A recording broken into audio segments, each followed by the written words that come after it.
Assalamualaikum warahmatullahi wabarakatuh. Selamat pagi teman-teman semua. Salam petani Tegal dari petani Tegal ya.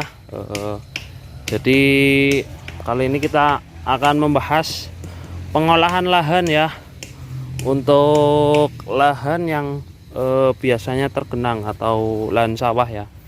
Ya teman-teman, jadi untuk proses awalnya kita langsung buat bedengan ya. Jadi seperti ini teman-teman.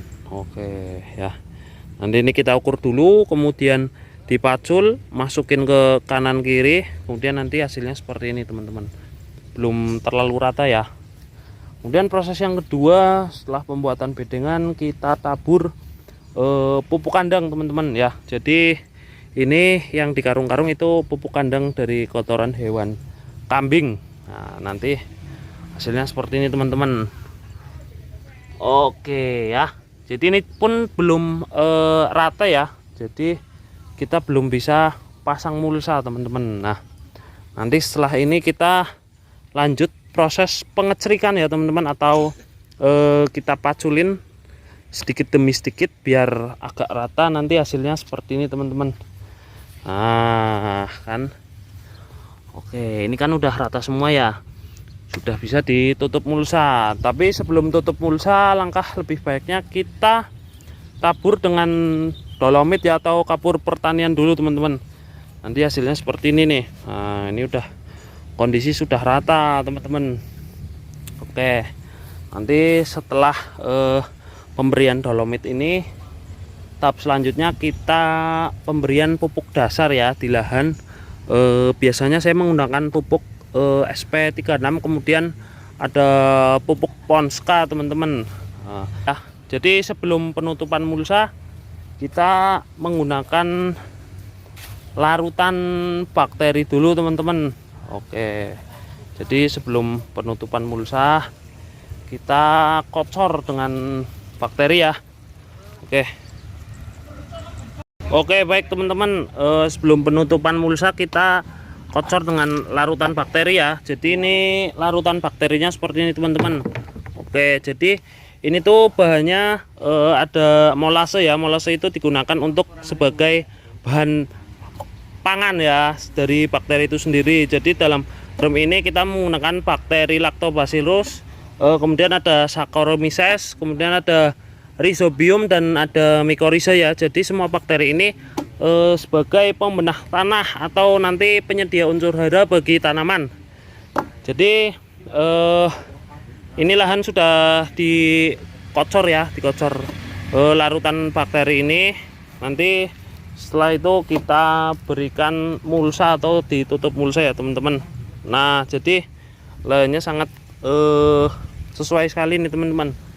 Airnya juga mudah ya. Jadi untuk pengairannya kita tinggal buka ya pintu air nih sini. Ini dibuka, kemudian air masuk. Oke.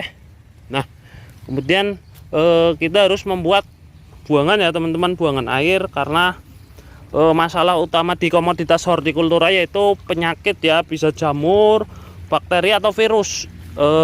Karena lahan pertanian itu lembab ya, jadi sangat disukai oleh beberapa patogen. Nah, jadi ini buangannya seperti ini teman-teman. Ini buangannya kita bikin paralon, kemudian kita buang ke bawah ya teman-teman, situ. Oke, jadi air itu tetap mengalir ya. Nanti untuk penyiramannya kita sangat mudah, tinggal kita siram di lahan atau di bedengan. Jadi untuk proses setelah kita penaburan dolomit dan pupuk dasar, kita tutup dengan mulsa MPHP ya teman-teman. Jadi gunanya mulsa MPHP ini untuk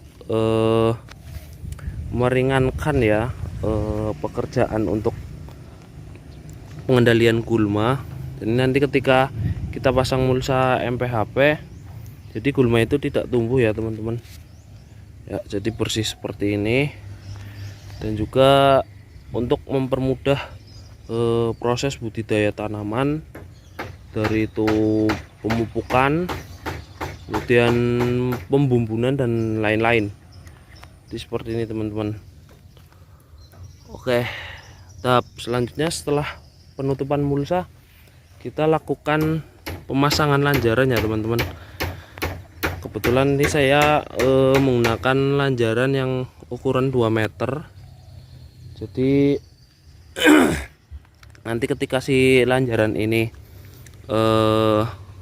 di bawahnya ya, jadi nanti di bawahnya yang tertanam itu si bambu pasti akan kropos ya teman-teman. Makanya kita pakai yang 2 meter agar apa? Agar awet ya, bisa sekitar 2-3 tahun. Jadi ketika nanti bawahnya kropos, kita masukkan lagi seperti itu teman-teman. Oke ya teman-teman, proses selanjutnya sebelum kita lakukan penanaman, kita buat lubang tanam dulu teman-teman ya. Jadi ini kita menggunakan tugal ya, tidak usah dalam-dalam teman-teman, sekitar kedalaman 5 cm saja sudah cukup ya. Jadi kemarin sebelumnya kita sudah membuat lubang tanam ya. Nah kemudian kita isi dengan pupuk ya, pupuk organik. Kebetulan saya di sini menggunakan pupuk kaskot ya, jadi sisa-sisa dari hewan makot ya teman-teman. Biasanya kalian juga bisa menggunakan kotoran hewan seperti kambing, sapi, dan ayam. Tentunya kotoran hewan tersebut sudah matang ya, dalam artian sudah halus seperti ini teman-teman ya. Jadi ini saya menggunakan pupuk dasar kaskot ya. Jadi ini sangat bagus teman-teman. Kemarin saya sudah cek lab ya, jadi antara kaskot dan kotoran hewan kambing yang sudah matang itu emang kandungannya jauh ya bagusan kaskot teman-teman ya. Jadi untuk penyemaiannya saya menggunakan potrai teman-teman, isi 105 seperti ini. Nah ini umur semaian 7-8 hari ya teman-teman, seperti ini. Nah untuk teknik pengambilan yang mudah ya teman-teman. Jadi nanti ketika teman-teman menggunakan potrai ya, jadi cukup ditusuk bawahnya seperti ini teman-teman. Nah jadi saya kasih contoh teman-teman. Baik teman-teman, tekniknya seperti ini teman-teman, kita tusuk dari bawah ya dengan menggunakan piting. Nah kalau sudah ditusuk kita bisa ambil, nanti hasilnya seperti ini teman-teman. Nah kan bagus banget. Nah ini akarnya sudah tumbuh secara maksimal, rata dan siap tanam ya. Oke teman-teman, kemudian kita langsung saja tanam ya teman-teman. Di seperti ini penanamannya teman-teman. Kita buat lubangnya dulu, kemudian kita masukkan. Nah tentunya dengan hati-hati. Oke